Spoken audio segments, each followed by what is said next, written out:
I thought I'd bring in a painting instead of doing a slideshow so that you could see what I do.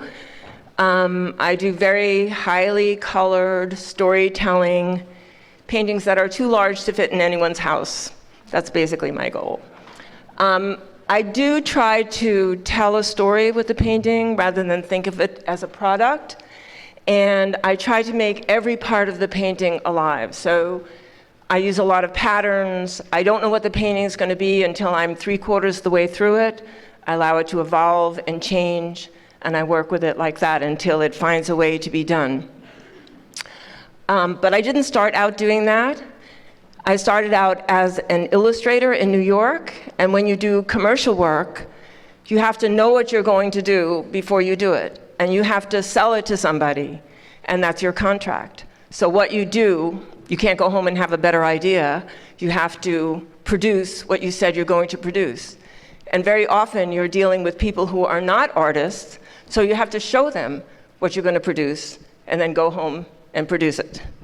So I was very lucky when I started out. I was freelancing while I was still in school. I went to an art school, and I got a huge campaign right after I got out of school. And so I felt pretty spoiled. I got to do what I wanted to do. People were paying me to draw, which was amazing. And I got to work freelance and travel all over the world. And being a 20-year-old and having that happen, you kind of feel like life is going your way.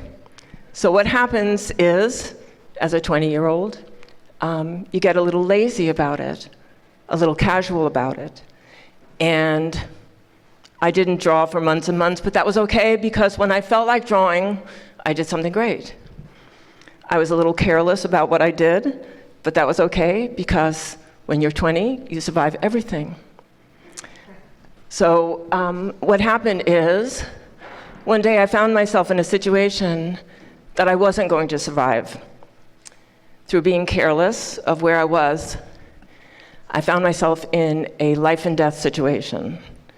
And I actually saw death present.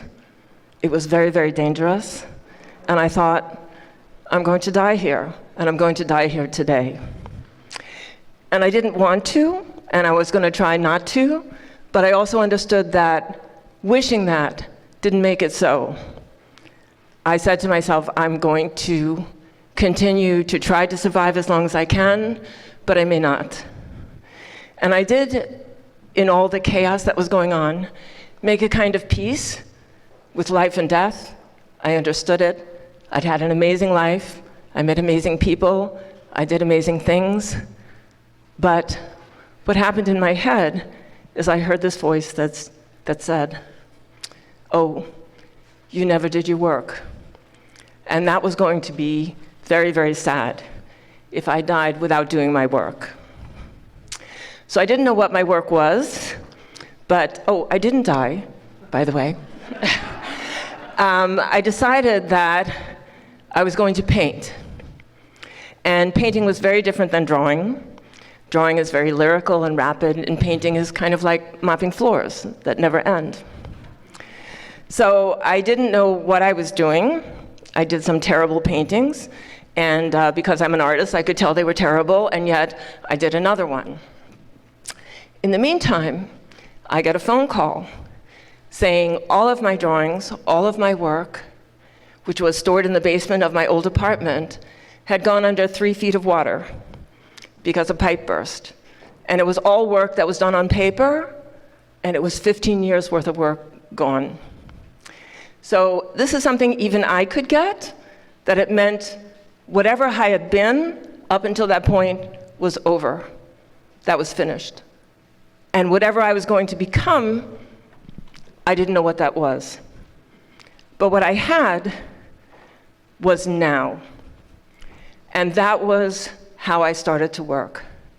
I had so much pressure to produce something because my life, in a sense, was erased, that I started doing what I now call, which I borrowed from Gertrude Stein, the continuous now, which is you're so focused on grabbing and paying attention to the moment that you're working, that you don't think of what you had thought you would create, and you don't think of what it will become or where it will go. You are only working, in a sense, to save your life in the now. You are paying attention to the now.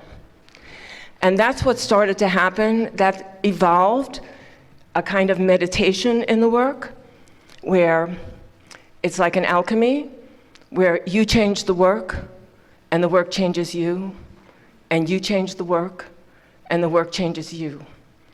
And you follow that, and you stay with that, and it doesn't matter what other intention you had, you are just doing the work. And that's what I try to achieve with my paintings. So it tells a story, sometimes very personal.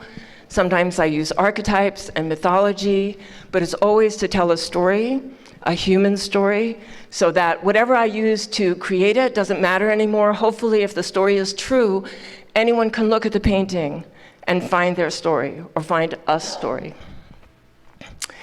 Okay, so once I became a painter, and I'm living in New York and painting in my apartment, I decided if I'm really serious, I've got to have a studio. And I'll never be able to afford a studio in New York, so I ended up on the side of a mountain in Pennsylvania, where I found a farmhouse that had an old barn that could easily be converted into a studio, and the fact that it wasn't for sale didn't bother me, because I'm from New York, and I just kept calling that guy, and calling that guy, and calling that guy, until he sold me the house. So I have my studio, and I'm working in isolation in my barn, and for maybe 5, 6, 7, 8 years. And then someone brought me up to Williamsport and brought me up to the Pajama Factory. And I said, this is amazing. You know, there's all these artists and writers, singers and dancers, sculptors and photographers, all under one roof. And it's a community. And it kind of reminded me of the community that I had left in New York, because I had been in the East Village, where everyone I knew was an artist, a writer, a playwright, a dancer, a singer. And just by leaving the house, you were involved in other people's work. You know, you went to do sets for someone and ended up singing an opera in a off-Broadway production. So here in this community, even though I live far away and I have my barn, I just said I have to be here. And it's been fantastic to be here, to be part of this community and watch Williamsport change. Watch the galleries come, the other artists here. I'm doing collaborations with other artists now, which is kind of exciting and terrifying. So, you know, working with a sculptor and working with another painter and working with a photographer, which expands the work. And put the work out into the community. And this is, again, my story. Painting is a very isolated project. You know, you're working on your own. But I want to share some things that I learned, one from nature, which I had never lived in before, and second from painting. From nature, I learned to always be prepared to be surprised. You can open your door and find a bear on your porch, and this is not something I would have thought of in advance. So in a sense, you don't know everything. You can open the door, and the world is pretty surprising. The second thing is you can walk out at night and have a full moon come out from behind a bank of clouds and turn the world into a magical, silvery place, you know, that glows in the night.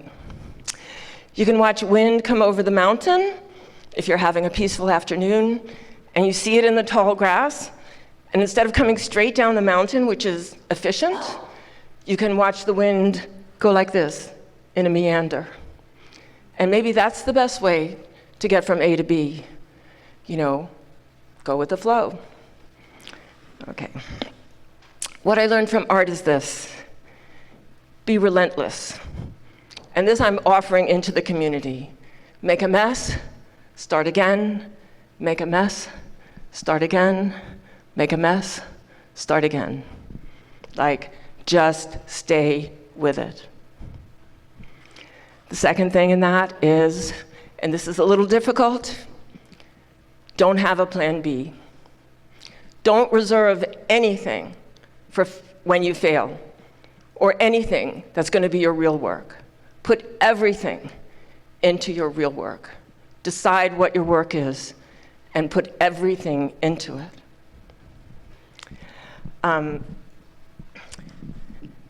The other thing, the big thing, is to love the work. 98% of your time is in the process. At the end of it, you may have a painting, or at the end of it, you may have a project that you've been working on, but all of your time is spent in the process, in the work. So that is your life. The painting, I began to feel at the end of it, oh yeah, there's the painting. But what I had was months and months and months where everything I did was focused and attentive and growing, and that was my life. All right, the last thing I'll tell you, when I was standing on a mountain in Tibet, and someone I was with asked a Buddhist to explain Buddhism, and he said, the only thing you need to know is do good, do good, do good. Thank you.